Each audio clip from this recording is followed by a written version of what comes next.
afternoon mga buddy. Dito tayo yan, Sibax. So return empty tayo.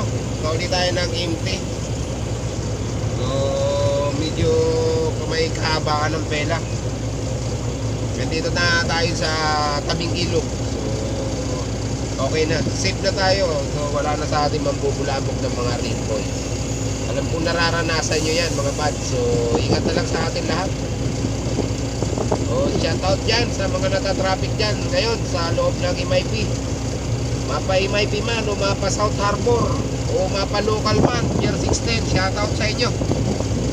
Sana habaan natin ang pasensya natin dahil ito ay hanap buhay natin. So kailangan natin magtyaga.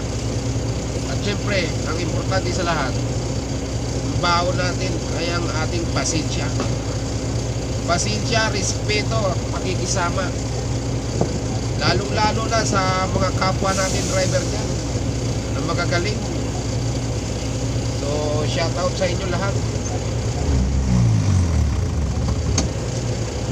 So, update ko lang dito sa Sibax. So, medyo may kahabaan ng pila kaunti. So, wala namang magbabago. Actually, ganito talaga ang buhay.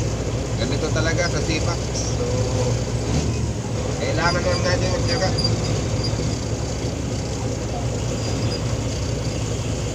Wow, tumawid yung aso buddy.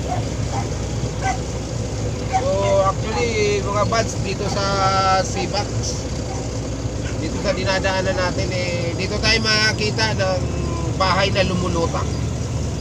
Ang galing. So shout out sa mga magagaling makaisip ng ganyan. So actually kawayan lang ang ginagawa nila para lumutang. So yan mga buddy. Ingat-ingat sa atin lahat. Good afternoon. And follow, like, and share na lang mga buds. Thank you.